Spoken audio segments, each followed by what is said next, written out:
Ilonggo. Please subscribe And like. and share. Welcome back ulit no sa ating YouTube channel po mga kababayan Luzon, Visayas at Mindanao. So itong latest vlog natin ngayong mga araw mga kababayan. Grabe, napaka-good news ito sa bansa natin at talagang grabe no.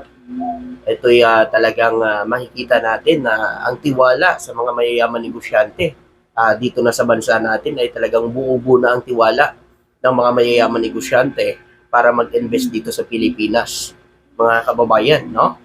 So ito po ang nagagawa ng weak leader, no?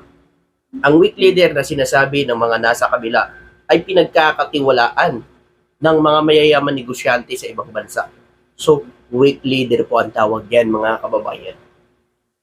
Buti pa nga itong mga mayayaman negosyante sa ibang bansa may tiwala eh.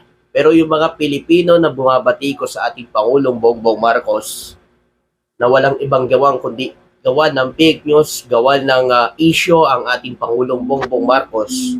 Abay, ano bang naitutulong ng mga yan, mga kababayan? Sinisiraan lang nila si BBM. Kasi, naiinggit kasi yung mga yan. Kasi nga mga kababayan, tulad ngayon, yung ibabalita natin, itong pumasok na investment sa Pilipinas, mga kababayan, na mahigit 1.9 trilyon ang inaprubahan ng Bureau of Investment, mga kababayan, dito sa bansa natin. 1.9 trilyon. Oh. Sino ba naman hindi maiinggit kay BBM? Ang ginawa ho ng kanilang amo noon ano bang ginawa? Utang, utang, utang. Kaya umabot ng 12.79 trilyon ang utang ng Pilipinas nung panahon ng past admin. Ngayon, sinisisi nila kay Pangulong Bongbong Marcos dahil tumataas daw ang utang. Sino ba ang nag-iwan ng 12.79 trilyon na utang ng Pilipinas na pinamana kay Pangulong Bongbong Marcos? Tumaas na yan kasi nga, mga kababayan, tumubo ang utang. Buti nga nakapagbayad pa ang ating Pangulo, taon-taon nakakapagbayad. Nakakadalawang bisis pang bayad ng ating Pangulo. Kung hindi mga kababayan, siguro, ang laki na ng utang ng Pilipinas talaga.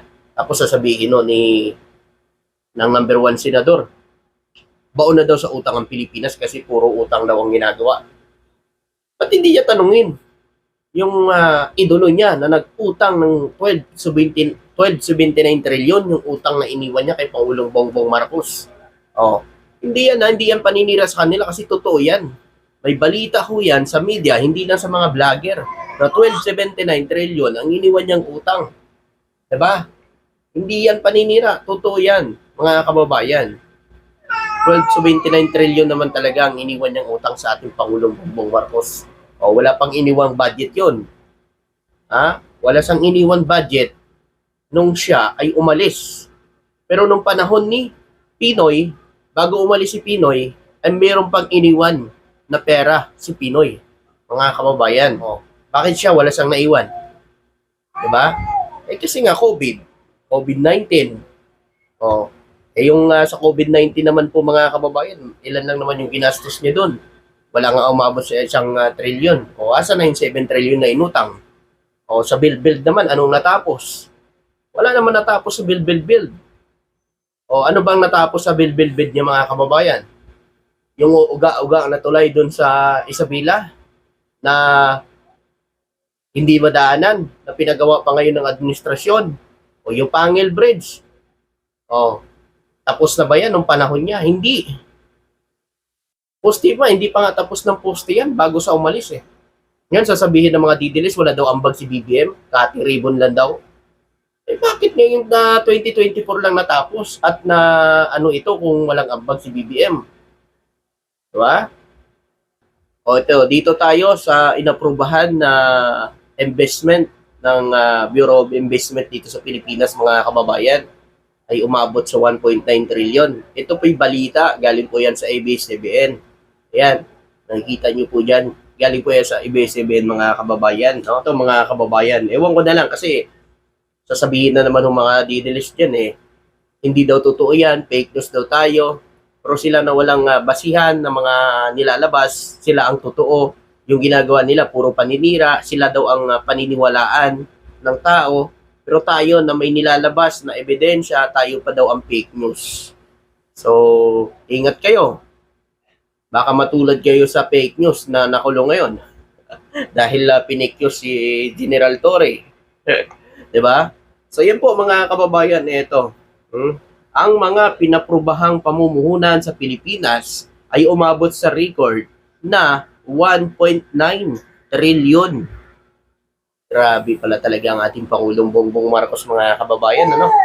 Ganyan ang ating Pangulong Bongbong Marcos mga kababayan. Oh, 1.9 trilyon sa investment, ha? Pero nyo yan, maraming mga mayayaman negosyante na talaga ang nagtitiwala. At dahil yan, sa weak leader nating na presidente, na panay lakad lang, sabi ng mga didiles, panay punta lang daw sa ibang bansa, magbakasyon. So yan na yan, nagbunga na ang mga lakad at paghihirap ng ating Pangulo. So hindi naman para sa kanya yan kundi para sa atin. Kasi alam naman natin kapag merong investment na pumasok sa bansa natin, number one na dyan, trabaho. Kikita ang Pilipinas, magkakaroon din ng trabaho ang mga Pilipino. So ganun po ang isip ng ating Pangulo. Kaya nga mataas ang ekonomiya natin Dahil may mga pumapasok na talaga, dahil sa dami na pumapasok na investment dito sa bansa. Hindi naman tataas tayo Hindi tayo mawawala sa grillis kung hindi tayo tumaas ang ekonomiya natin. Kung hindi tumaas ang ekonomiya natin, di ba? Hindi tayo mawawala sa grillis. Mga kababayan, na napasama tayo sa grillis na yan ay nung panahon ni PRRD, nung 2021. At alam nyo ba, mga kababayan, yung grillis na yan, mga kababayan, ayan pala, pagkasama ka dyan, apektado po ang ekonomiya ng bansa. Kasi, pag napasama ka sa grillis, mga kababayan, walang tiwala ang mga mayayaman negosyante para mag-invest sa Pilipinas. Yun yan. Kaya nawala tayo kasi napakagaling na ng ating Pangulo. Merong mga investment na pumapasok, may nagtitiwala na ng mga mayayaman negosyante sa iba't ibang mga bansa. At hindi lang yan, tumaas ang turismo dito sa bansa dahil yan sa suporta ng ating Pangulong Bongbong Marcos. Kasi alam nyo, eto mga kababayan, yan kasi ang talagang gusto ng ating Pangulo para makatulong siyempre sa mga Pilipino. Pero inyo, dumami ang turismo, trabaho sa mga Pilipino. Merong mga investment na pumasok, trabaho sa mga Pilipino. So ganyan dapat ang mindset ng isang presidente. Hindi lang alam yung pagmumura, pati Pilipino, kapwa mo Pilipino, minumura mo. Diba? Kay BBM, narinig nyo ba? Tapos sasabihin si BBM, naninira. Never nga tayo nakarinig sa kanya ng mga masasamang salita Wala nga tayong narinig na minura o sinaktan ni BBM. Ang sasabihin nyo, si BBM naninira, masamang tao. Tapos yung mga taong nagmumura at minumura at sinisiraan siya, sila yung mga mababait sa inyo? May mababait ba na kapwa mo Pilipino sinisiraan at minumura? Mabait ba yan? Mabait po ba yan? O rally nila, anong ginagawa nila ngayon? Na imbis na ilatag nila ang kanilang plataforma para sa taong bayan, anong nangyayari? Ano ang nangyayari? Tama ba yun? Na sinisiraan nilang administrasyon, sinasaraan nila si BBM?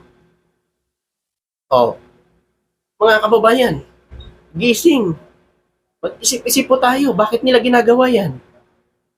Tumakbo yan sila para ano? Siyempre kasi nalalapit na impeachment ni VP Sara. Minabadali na po ng mga ibang senador ang impeachment ni VP Sara Duterte. Ngayon, kaya sila ginagawa nila yung mga kababayan. Kasi alam nila, pag wala ng mga senador na mga kapasok sa kanilang lineup, wala na silang kakampi doon, wala na magtatanggol sa kanila. Ngayon, naninira sila. Imbes na plataforma nang ilalatag nila.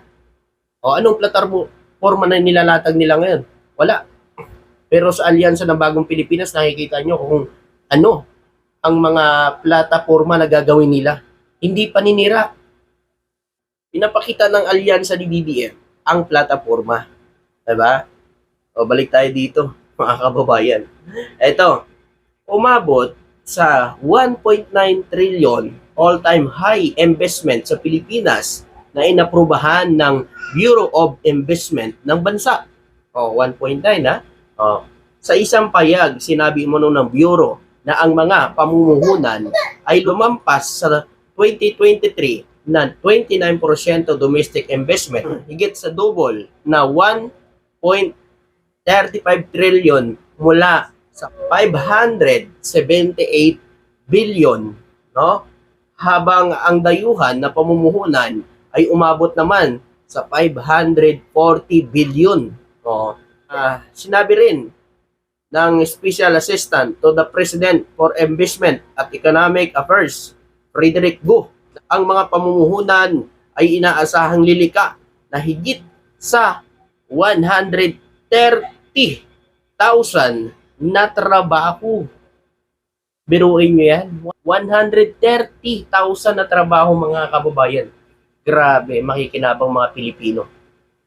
Hindi mga Chinese. Yung pugo. Ano bang nakinabang? Chinese. Mga ibang lahi. Diba? Illegal lang nga. Ibang lahi pang nakinabang. Hindi pa mga Pilipino. Puro mga Chinese ang umu-operate sa pugo, mga kababayan. Diba? Sino ba nagsabing legal at malinis ang pugo? Diba? Yung PAS-admin. Kasi ang sabi, malinis yan. Legal yan ang pugo. Ba't sa China walang pugo? Dito lang sa Pilipinas. Diba? Na mayagpag ang pugo dito sa Pilipinas, sa China, wala man lang pugo, mga kababayan. Ito pa, mga kababayan, ito, no? Ang pinanggagalinan itong mga investment na ito, no? Mga kababayan, babasahin ko lang, ha? Sinabi ng ahensya na ang karamihan sa mga pamumuhunan ay nasa renewable energy.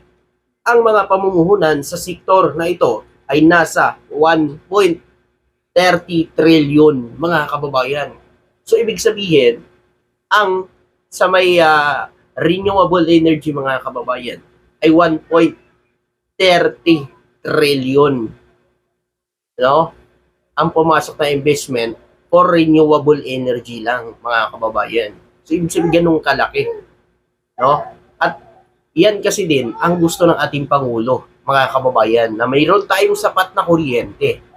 Kasi pag meron tayong sapat na kuryente, mga kababayan, ay mas dadami pa ang mag-invest dito sa Pilipinas at magkakaroon tayo pa ng sapat na supply ng kuryente.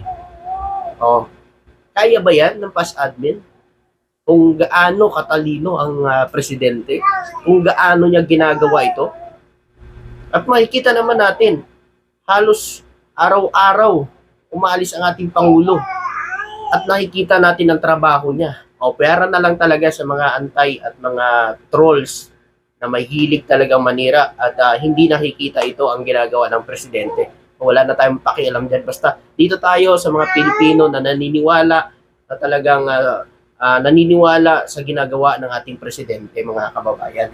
At ito pa, mga kababayan, alam nyo ba kung anong mga bansa ang mga nag-invest dito sa Pilipinas? Ito, sasabihin ko sa inyo, no? Kabilang nga dito, mga kababayan, nangunguna dito ang Switzerland. Pangalawa, South Korea. Pangatlo, Netherlands. Pang-apat, Japan. At panglima, Singapore.